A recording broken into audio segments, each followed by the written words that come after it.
some noise. Travis Scott is in the fucking building. Mec, yeah! Vous la notez sur combien d'ailleurs la nouvelle coupe du Travis Scott gabonais? Shout to the ground, shout to the ground, woo! Shout to the ground, yeah! Travis Scott! Obama. L'équipe, j'espère que vous allez bien aujourd'hui, nouveau Actu Foot. C'est la fin de la trêve internationale et wouhou! Ah perso les 5 en championnat européen, ça m'avait manqué. La Ligue des Champions évidemment aussi. Ça arrive. Bref, en attendant les amis, on va quand même revenir sur les derniers résultats, notamment de l'équipe de France. Ce qu'il fallait retenir de ces éliminatoires à la Coupe du Monde. On va directement entrer dans le vif du sujet, je vais simplement vous rappeler, comme d'habitude les amis, que la série est sponsorisée par OneFootball. Et ouais, l'application numéro 1 sur toute l'actualité du ballon rond, gratuite et dispo dans la description. Et au passage, tant que j'y pense, pour les intéressés, Nike a mis en promo plusieurs articles. Vous avez jusqu'à 50% de réduction, notamment sur ce qui touche le meilleur sport. Des paires de crampons, Mercurial, des maillots, des ensembles, des trainings, bref, pourquoi pas en profiter, n'hésitez pas à aller faire un tour. Bon l'équipe, dans les 2 derniers épisodes de la série, on commençait en dénonçant un truc plutôt grave, le Qatar notamment, et son organisation pour la prochaine Coupe du Monde. Près de 6500 migrants seraient décédés sur les chantiers des stades. Quelques sélections fait passer un message, c'est le cas notamment de la Norvège, d'Hollande, des Pays-Bas et de l'Allemagne, donc voilà, quelque chose de pas forcément très joyeux. Aujourd'hui, tout le contraire, en parlant de l'Allemagne justement, hier, grosse surprise, les Allemands ont perdu contre la Macédoine du Nord. La presse en a très largement parlé, forcément c'est un exploit. Mais un joueur, en particulier un Allemand, a été pointé du doigt, Werner. Il a manqué l'immanquable, c'est le cas de le dire, but de grand ouvert, pas de gardien. À la FIFA, t'as capté. Et donc il s'est fait troller par les médias macédoniens qui ont tenu à lui offrir une carte d'identité en signe de gratitude après son but raté justement. Les gamins, bon ils pouvaient se le permettre. Pour revenir sur le joueur, c'est quand même un petit peu à l'image de sa saison. C'est-à-dire que depuis qu'il a quitté Leipzig, kata complet, il arrive plus à marquer autant de buts qu'il mettait par le passé. Il commence petit à petit à devenir un flop, on va pas se mentir.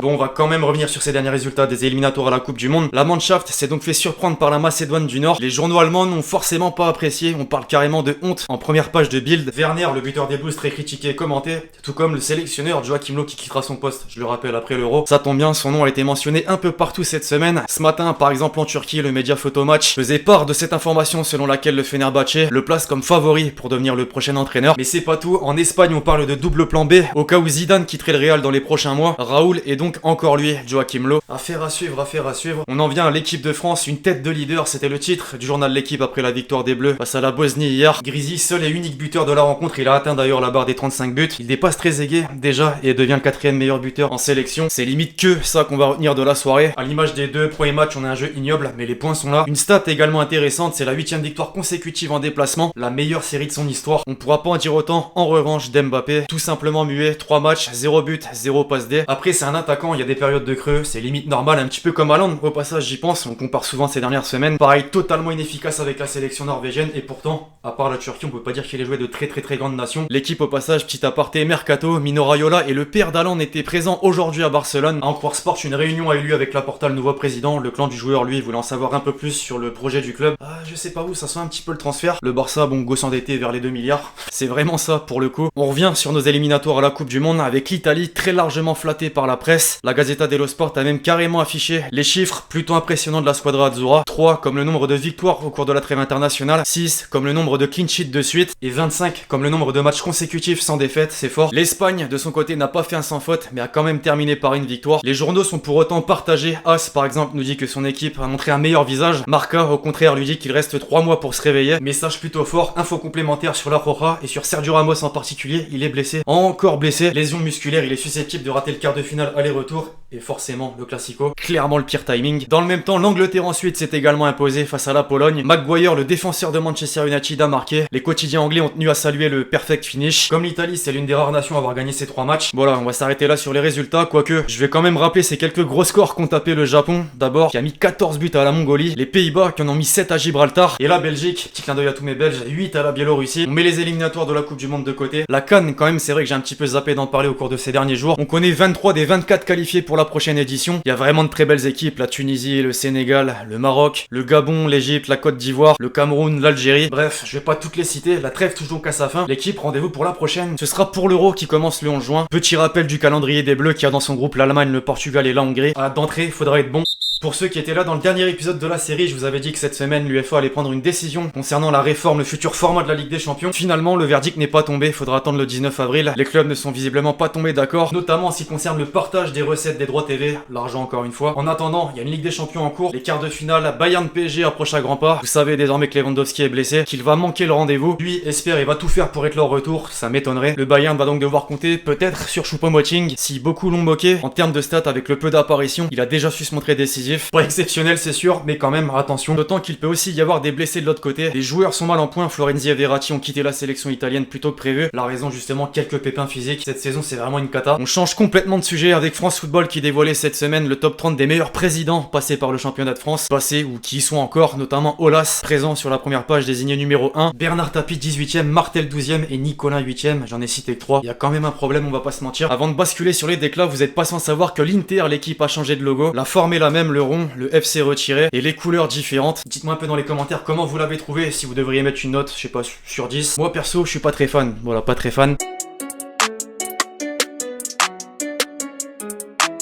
Place au parloir habituel, à présent l'équipe avec les quelques propos de joueurs, entraîneurs et pas que. Tony Kroos d'abord est revenu sur l'organisation de la Coupe du Monde au Qatar, notamment des conditions de travail des ouvriers sur les chantiers des stades. Les immigrés sont soumis à des horaires de travail continus sous des températures de 50 degrés, ils ne sont pas correctement nourris et n'ont pas accès à l'eau potable. C'est inacceptable, le Qatar n'était pas une bonne décision. C'est vrai que c'est quand même très grave, on peut parler d'esclavage moderne, concrètement. On poursuit avec Mbappé qui a réalisé un entretien pour RTL et a montré sa lassitude sur les commentaires négatifs à son égard au cours de ces dernières semaines. Ça fatigue, surtout quand tu joues dans un club de ton pays, c'est différent pour les joueurs qui jouent à l'étranger. Je savais en signant à Paris que j'allais être dans ce contexte, on verra par la suite. Je suis pas tout à fait d'accord pour le coup, les critiques c'est un peu partout. Benzema, ses débuts au Real par exemple. Toujours lui donc sur la potentielle prolongation de contrat au PSG. Continue ou continue pas? Si j'avais avancé, je serais déjà venu en parler. Bien sûr que lorsque j'aurais pris ma décision, je viendrai en parler. Ni oui, ni non, ça change pas. Alors beaucoup critiqué dernièrement, à juste titre peut-être, mais ça reçoit des louanges quand même d'un certain Shevchenko. On sait à quel point il est exceptionnel, il a un grand avenir devant lui. C'est un joueur qui doit gagner de nombreux ballons d'or. Bon déjà ce serait exceptionnel, il y a de la concurrence en plus. Haaland, j'étais obligé de le mentionner, il y a trop de comparaisons. Justement, tiens, son nom a été cité par le président du Bayern, Rummenigge. On est fixé sur les rumeurs d'un transfert du Norvégien au Bayern. D'où viennent ces rumeurs? Je n'en sais rien, je n'ai qu'une chose à dire. Nous avons le meilleur numéro 9 du monde et il est sous contrat jusqu'en 2023. La meilleure réponse, après dans sa tête, je suis sûr qu'il y pense quand même. Lewandowski, 32 ans, faut penser un petit peu à l'avenir. On est au Bayern, restons-y avec Müller qui a donné son avis sur Guardiola, son ancien entraîneur. Pep, dans sa manière de préparer ses équipes et notamment face aux plus petites équipes, c'est le meilleur. Mais lorsque les meilleures équipes s'affrontent, la différence n'est pas assez grande pour mettre de côté le hasard. Alors le compliment, mais pas trop. Le Z, Ibra, désormais très content dernièrement d'avoir retrouvé la sélection suédoise, mais pas que, surtout de jouer au football encore à 39 ans. Je n'ai plus rien à prouver, je n'ai rien d'autre à faire dans ma carrière que de profiter. J'ai 39 ans et je joue en équipe nationale et à Milan. Peu de gens à cet âge font ça, il a absolument tout dit. Pour mettre fin au déclat, on sait enfin, les amis, pourquoi Ronaldo R9, évidemment, avait fait cette coupe de cheveux célèbre, désormais lors de la Coupe du Monde 98, il me semble. Tout le monde parlait de ma blessure, quand je suis arrivé à l'entraînement avec cette coiffure, tout s'est arrêté. On m'a enfin laissé tranquille et je pouvais me concentrer sur la rééducation. C'était donc pour ça. C'est pas tout, il a poursuivi ensuite. Je m'excuse auprès de toutes les mamans qui ont vu leurs enfants faire la même coupe. J'ai demandé à mes coéquipiers, t'aimes bien? Ils m'ont répondu, non, c'est horrible, enlève ça. Ce genre d'anecdote incroyable.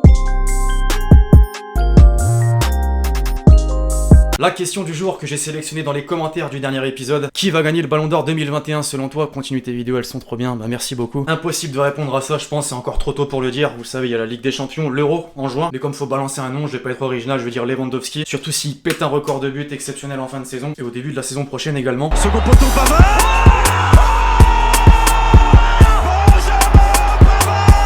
Et donc pour clôturer la vidéo, on va se faire plaisir avec les quelques pétards en cette fin de trêve internationale. Il y a eu de beaux buts quand même, on va pas se mentir.